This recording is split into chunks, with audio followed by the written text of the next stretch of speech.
took on a roommate because Austin finally did what Austin always does. It smiled at me while taking more money out of my account every month. My lease renewal came in. I stared at the new number for a full minute, and then I opened a spreadsheet like that was somehow going to make me feel in control. Didn't. It just confirmed I either needed a second job, a cheaper place, or another person paying half the rent. I chose the third option because it sounded the least miserable. At that point, I was 27 and living in a way that looked solid from the outside. I had a dependable job, a clean kitchen, bills paid on time, and exactly one framed print on my wall because anything more personal started to feel like a risk. A year earlier, I'd been with someone who didn't leave in one loud scene. She just slowly stopped needing me, stopped looking at me like I was in the room, and then one day it was done. No big fight, no broken plates, just this quiet feeling that I'd somehow been edited out of my own life. After that, I made rules for myself without ever saying them out loud. Be easy. Be useful. Don't ask for much. Don't give anyone enough access to move things around inside you. It worked. Mostly. Then Mary answered my listing. She showed up on a Saturday afternoon in paint-flecked jeans, carrying an iced coffee and a folder like she was prepared for this to be a real interview. She had dark hair pulled up badly on purpose, like she'd done it with one hand while leaving somewhere in a hurry, and she looked around the apartment with this calm, direct focus that made me suddenly aware of every boring object I owned. "This light is actually great," she said, standing near the living room window. Nobody had ever said that about my apartment. I asked the normal questions. Job, schedule, guests, smoking, cleaning. She answered all of them clearly. She worked out of a ceramic studio and also taught beginner classes a few evenings a week. She liked quiet in the mornings, didn't leave dishes in the sink, and believed passive-aggressive texting should be illegal. That got my first real laugh out of the day. By the time she left, I already knew I was going to offer her the room. Not because of anything dramatic, just because the apartment felt less dead with her standing in it. A week later, she moved in with boxes, 2 plants, 3 mismatched mugs, and more actual personality than the place had seen in months. Within 2 days, there were sketches taped near her bedroom door, bowls drying on kitchen towels, and a small collection of strange, lopsided clay pieces on the windowsill that somehow made the whole place feel more honest. I told myself I just liked having a good roommate. That explanation held for maybe 10 days. She started making coffee before I got out of my room, and after the second morning she asked, "You want some when I make mine? Or are you weird about beans?" "I don't think I'm weird about beans." She looked at me over her mug. That sounded like something a person weird about beans would say. After that, she made enough for both of us. Then dinners started happening by accident. One of us would be in the kitchen already, the other would wander in, and somehow we'd end up splitting roasted potatoes or pasta or tacos eaten standing at the counter because we were both too tired to sit down properly. Friday nights turned into 1 episode of something dumb, then 3. She liked terrible reality shows with complete seriousness. I liked making fun of them. She said that still counted as liking them. It got easy too fast. I learned that when she was concentrating, she tucked her lower lip in for a second without noticing.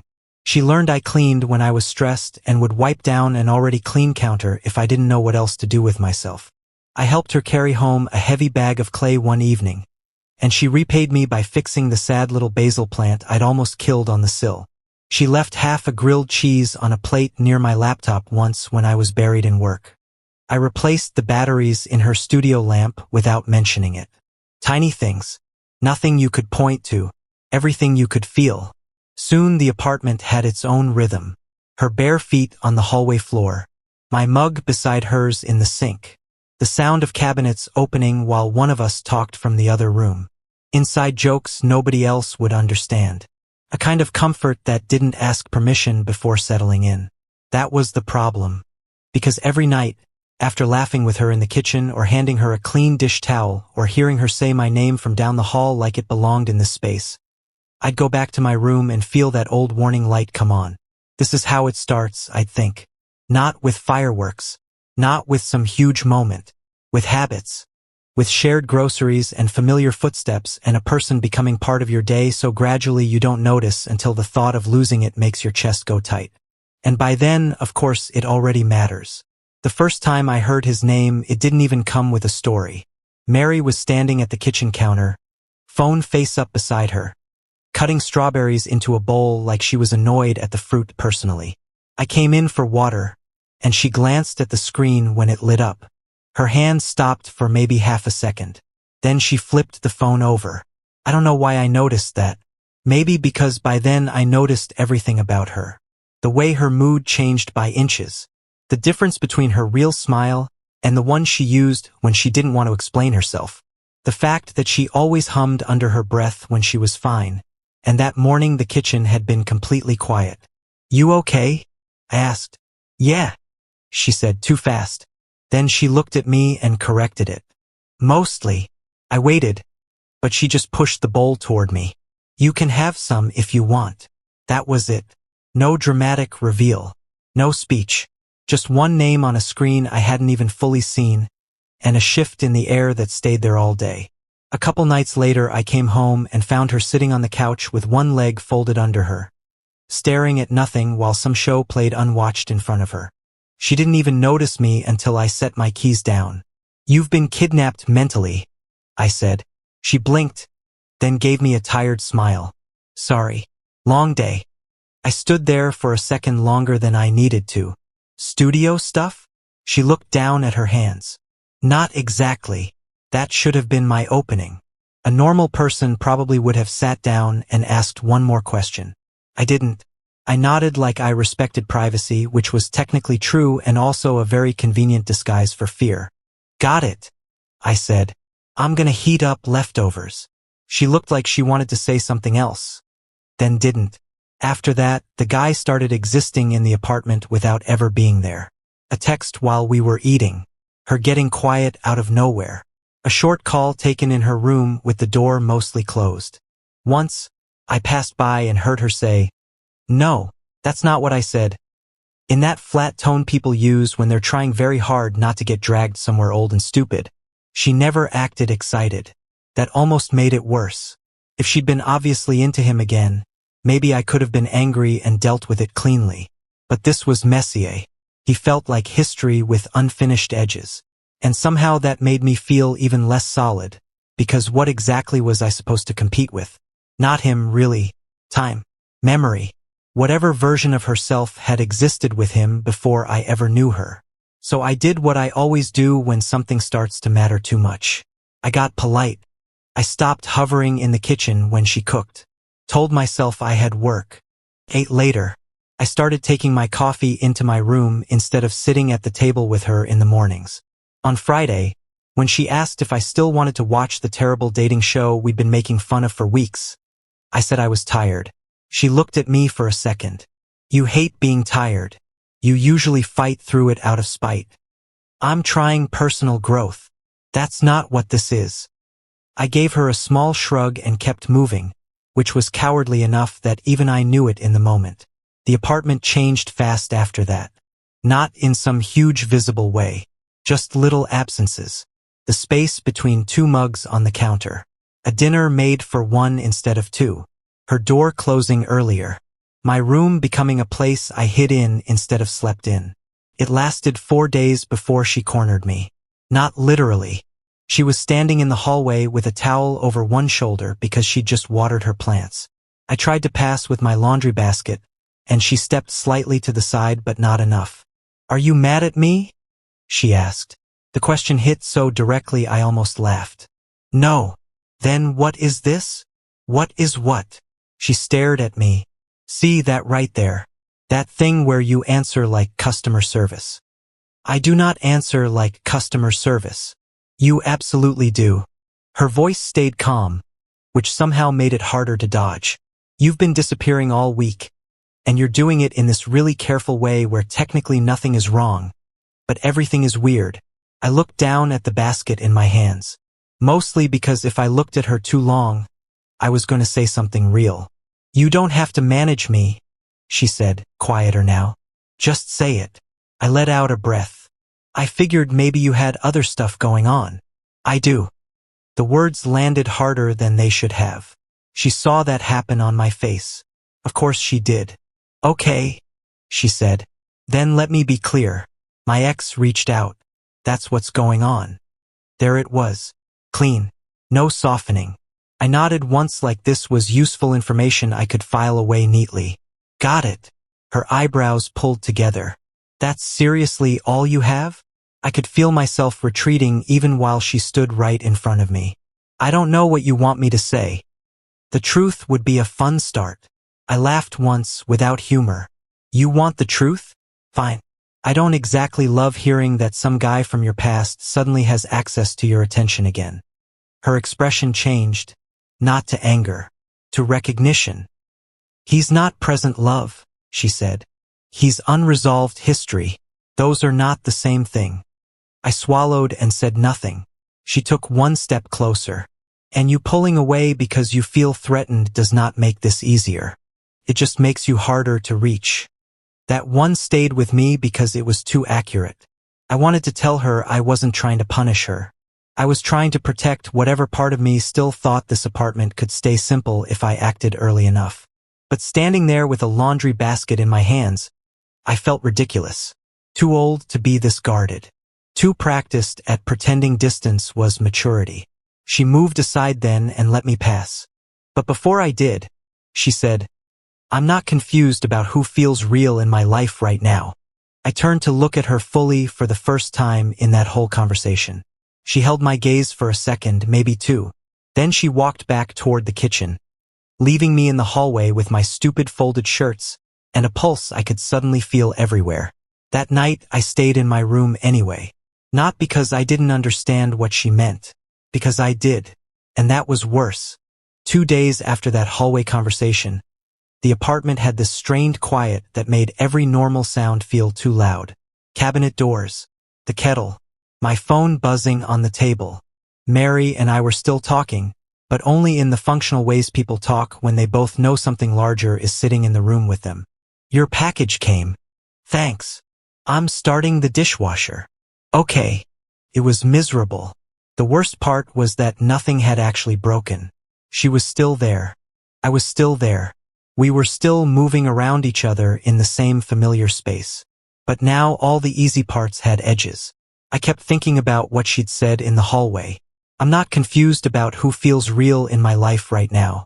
A smarter man would have taken that sentence and done something useful with it. I reorganized the pantry. That evening I knocked on her door because I'd taken one of her mugs into my room by accident. It was the blue one with the tiny crack near the handle. The one she refused to throw out because, according to her, it still has a job. I stood there with the mug in one hand, already rehearsing some bland sentence in my head. No answer. I knocked again, softer. Mary. Still nothing. I tried the handle just enough to see that the door wasn't fully latched, and it opened an inch. I should have backed off. Instead, I heard this small, uneven sound from inside, and every thought in my head stopped. She was sitting on the floor beside her bed. At first, I only saw the shape of her, knees pulled up, one arm across them, head turned away. Then she looked up and I saw her face, and the whole moment changed. Not dramatic, not movie style, just real in the worst way. Her eyes were red, and she had that exhausted look people get when they've been trying not to fall apart for longer than they should have. I held up the mug like an idiot. I was just bringing this back. For 1 second, I thought she might tell me she was fine. She was good at fine. Better than me, maybe. Instead, she wiped at her face and let out a breath that sounded almost annoyed with herself. That's a terrible excuse to open a door. Yeah, I said quietly. It really is. I stayed where I was. Do you want me to go? She looked at me for a long time before answering. No. So I came in and sat down on the floor across from her, leaving space between us. Her room smelled faintly like clay and soap. There were sketches taped to the wall, a sweater half hanging off her desk chair, a drying bowl on top of a stack of art books. Everything looked normal except her. For a minute, neither of us said anything. Then she pressed the heels of her hands into her eyes and said, I hate crying when somebody can see me. I can leave and come back in 10 minutes and act surprised. That got the smallest laugh out of her. It disappeared fast, but it was there. She lowered her hands. He called earlier. I nodded once. I don't even know why it hit me so hard today. She looked down at the carpet between us. Maybe because it wasn't really about him. Or not only him. I waited. That whole relationship, she said slowly. I got so good at adjusting. I was always trying to become easier to be with. Less intense, less complicated, less work. Just whatever version of me kept things smooth. She gave a short, tired smile. And the stupid part is I got really good at it. So good that sometimes I still do it without noticing. My chest tightened. She looked around her own room like she was seeing it from far away. Then work has been weird. I had a piece crack in the kiln this week, and then another one didn't come out the way I wanted. And I know that sounds small, but when your whole job is making things with your hands, it starts feeling personal fast. Like maybe there's something off in you that keeps showing up in what you make. That doesn't sound small, I said. Her eyes lifted to mine. No. She nodded, then looked away again. I think I'm just tired of feeling like I'm always shaping myself around other people and still never landing as an actual person. Ever felt like you were edited out of your own life? I want to hear your story below. There are moments when you know the safe response. I'm sorry. That sucks. You'll figure it out. All those polite little phrases that keep everything neat and untouched. I didn't want neat, so I told the truth. I know that feeling more than I want to. She went still. I sat with my forearms on my knees, looking down at my hands because saying real things is somehow easier when I'm not looking straight at the person hearing them. My last relationship didn't end in some huge disaster, which almost made it worse. I just kept accommodating until one day there was almost nothing sharp or specific left about me in it. I was so focused on being easy to live with that I never stopped to ask whether I was actually being known. The room got very quiet. When it ended, I said, I told myself I'd learned something mature, that I'd be calmer next time, more careful. But really I just got scared and dressed it up as stability. Mary's face changed when I said that. Softened, maybe, or maybe it was just recognition again. That tracks, she said gently. I laughed once. Yeah, I know.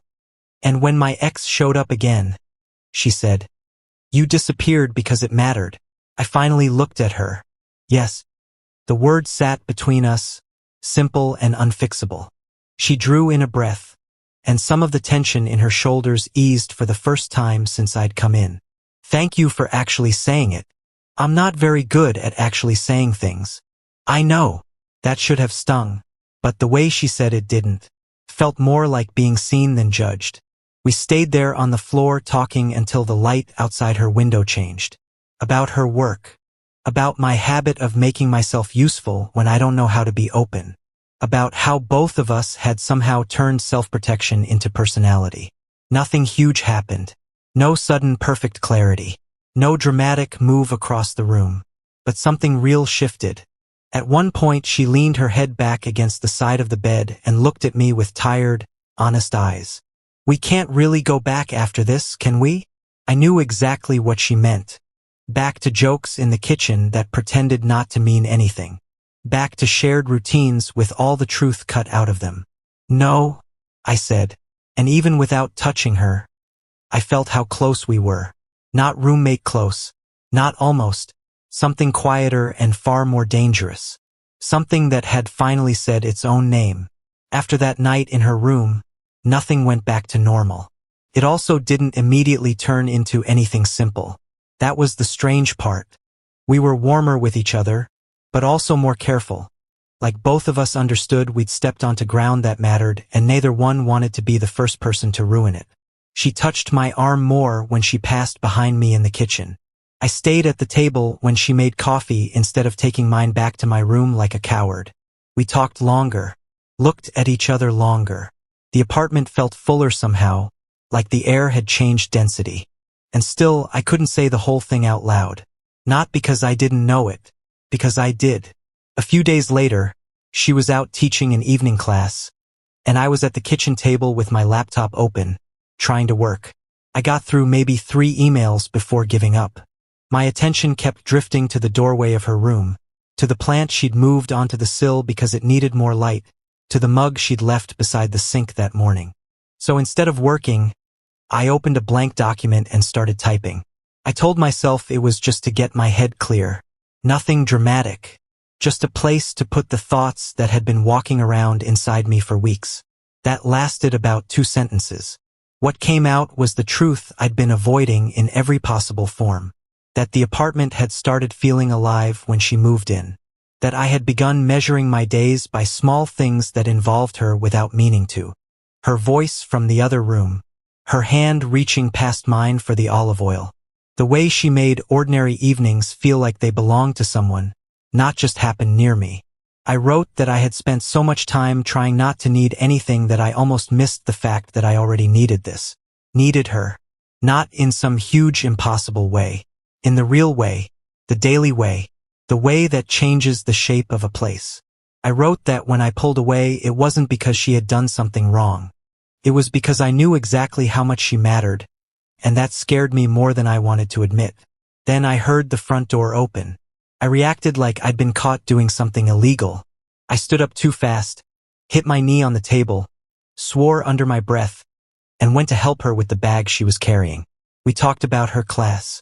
Someone had nearly ruined a beginner bowl by trying to fix it too much.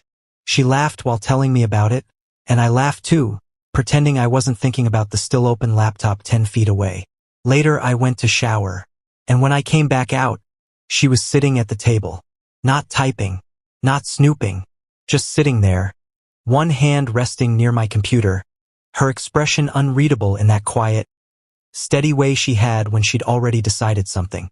I stopped in the hallway. She looked up at me.